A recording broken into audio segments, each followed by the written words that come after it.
اب جب سے یہ رجیم چینج ہوئی ہے شہباز شریف کے دور میں اب نئی روایت چل پڑی ہے.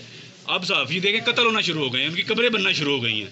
ارشد شریف ہمارے سامنے زندہ مثال, ابھی اس کی قبر کی مٹی خشک نہیں ہوئی, یہ دوسری قبر تیار کرنے کی تیاری میں ہے. تو میں یہ میاں صاحب کو یہ بالکل ان کو دستبستہ گزارش کروں گا کہ بنائیں میرے لیے قبر, لیکن وہ قبر جو ہے وہ اس کا ٹھیکہ ملک ریاض کو دیں جو بیریا ٹاؤن والے ہیں. بڑی قبر بنائیں. ایک قبر میں نے نہیں جانا, میں نے سارے جتنے بھی سرکش صحافی ہیں اس ملک میں جو آزادی اظہار کے لیے کام کر رہے ہیں, جو اس ملک میں فریڈم آف ایکسپریشن کی بات کرتے ہیں, جو جمہوریت کی, جو آئین کی, جو رول آف لا کی بات کرتے ہیں, ان سارے صحافیوں میں چاہے وہ حامد میر ہے, چاہے انصار عباسی ہے, چاہے عمر چیمہ ہے, اعزاز سید ہے, متی اللہ جان ہے, یا عامر ضیاء ہے, یا ندیم ملک ہے, یا آسمہ شرازی ہے, شاہزیب خان زادہ ہے, کاشف عباسی ہے, جو بھی ہے, یہ فہد شہباز ہے, جو سرکش صحافی ہے, میں چاہوں گا کہ وہ قبر اتنی بڑی بنے, ایک ہی دفعہ سارے صحافی اس میں دھر دیے جائیں, تاکہ اس ملک سے کرٹیسزم کرنا, اس ملک پہ اداروں کے حوالے سے سٹوریاں کرنا وہ بند ہو جائے. ساروں کی سردردی اشرافیہ کی جو ہے اس ملک کی وہ ختم ہو جائے. پھر اور واٹس ایپ کی ایف آئی اے کو سلام ہے ظاہر ہے. اچھا, جتنا مینٹل ٹارچر وہ کر سکتے ہیں وہ کر, نہیں مینٹل ٹارچر کر رہے ہیں آپ کو, یہی کہتے ہیں مانیں آپ کے ڈیٹا آپ نے دیا, میں نے نہیں دیا, میں کیسے مانوں؟ جو مرضی کریں آپ, جو میں نے کی نہیں میں وہ نہیں مان سکتا. آپ سے پاسورڈ اور لیپ ٹاپ آپ کو اٹھایا کیسے تھا؟ میں تو اس کا کریڈٹ بٹ صاحب کو دوں گا, محسن بٹ جو ڈی جی ایف آئی اے ہیں, وہ مجھے جانتے ہیں بڑے اچھے طریقے سے گزشتہ کئی سالوں سے. تو یہ بٹ صاحب کی مہربانی ہے, دہشت گردوں کی طرح انہوں نے مجھے گھر سے اٹھوایا ہے, 20-25 بندے بھیج کے گھر کا دروازہ توڑ کے. تو میں کہاں وانٹڈ تھا, میں نے کون سا کرائم کیا جو بٹ صاحب کو یہ نوبت آ گئی, یا ان کی کمپنی پہ کس نے کوئی چیز رکھی تھی کہ بٹ صاحب شاہد اسلم کو ایسے اٹھوانا ہے. ابھی ایف آئی اے والوں نے مجھے بتایا ہے کہ ان کو آرڈر تھا اوپر سے کہ شاہد اسلم کو پورا ذلیل کر کے لانا ہے, آپ نے اس کو آپ نے بے عزت کرنا ہے, ڈریگ کر کے لانا ہے لاہور. شاہد بھائی اوپر سے کس کا آرڈر تھا, کس کا آرڈر نہیں پتا, یہ ایف آئی اے والے سے پوچھیں آپ کس کا اوپر سے آرڈر تھا, یا بٹ صاحب بتائیں بٹ صاحب کو کیا پریشر ہے بٹ صاحب پہ. دیکھیں گریڈ 22 میں آلریڈی وہ ہیں, چند مہینوں میں ریٹائر ہونا ہے, اس کے بعد ڈی جی ایف آئی اے وہ لگ گئے, اس کے علاوہ اور تو عہدہ انہیں ملنا کوئی نہیں ہے.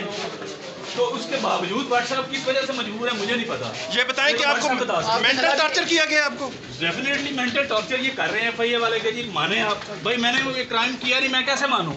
آپ کے خلاف اسٹوری پہ آپ کام کر رہی تھی, آپ سے صحافی ظاہر ہے ہر وقت اسٹوریوں پہ کام کرتا ہے اور اس کا کام کوئی نہیں ہے. ایک جرنلسٹ ہونے کے ناطے ظاہر ہے اسٹوریز پہ کام ہی کر رہا ہوتا ہوں. آپ سے دوبارہ لیپ ٹاپ اور اس کا پاسورڈ مانگا گیا؟ بالکل مانگا, بار بار سوال ہی یہ ہوتا ہے. لیکن نہیں بالکل نہیں, میں نے نہیں دیا, لیکن مجھے اندازہ ہے میں یہ کور کرتا ہوں ان کے پاس کیپیسٹی ہے اس کو بریک کرنے کی, تو کرتے پھریں, میں نے اس کو کوئی چیز نہیں شیئر کرتی. یہ آپ اس کو دیکھ سکتے ہو, گرفتار صحافی کو عدالت میں پیش کیا جا رہا ہے اور ایف آئی اے مقام اس کو لے کر آئے ہیں. مینٹل ٹارچر ڈیفینیٹلی یہ جو کر سکتے ہو کریں, فزیکل ٹارچر نہیں ہے کوئی بات نہیں. اور یہ بیسیکلی یہ نئی روایت چل پڑی ہے اس ملک میں کہ پہلے صحافیوں کو عمران خان کے دور میں مارا جاتا تھا, گھر سے اٹھایا جاتا تھا, ٹارچر کیا جاتا تھا اور ان کو نوکری سے نکلوایا جاتا تھا. اب جب سے یہ رجیم چینج ہوئی ہے شہباز شریف کے دور میں اب نئی روایت چل پڑی ہے. اب صحافی دیکھیں قتل ہونا شروع ہو گئے ہیں, ان کی قبریں بننا شروع ہو گئی ہیں. ارشد شریف ہمارے سامنے زندہ مثال, ابھی اس کی قبر کی مٹی خشک نہیں ہوئی, یہ دوسری قبر تیار کرنے کی تیاری میں ہے. تو میں یہ میاں صاحب کو یہ بالکل ان کو دستبستہ گزارش کروں گا کہ بنائیں میرے لیے قبر, لیکن وہ قبر جو ہے وہ اس کا ٹھیکہ ملک ریاض کو دیں جو بیریا ٹاؤن والے ہیں.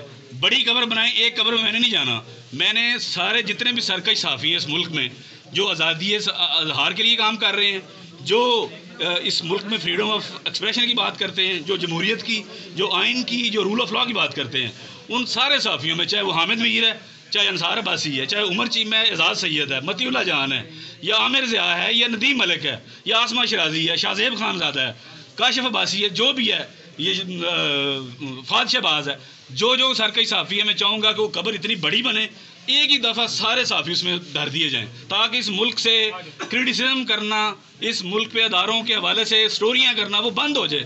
ساروں کی سردردی اشرافیہ کی جو ہے اس ملک کی وہ ختم ہو جائے, پھر آرام سے یہ اپنا جو ہے نا ہو رہے ہیں. ان 2 دنوں میں ایف آئی اے نے آپ کو کس طرح رکھا ہے؟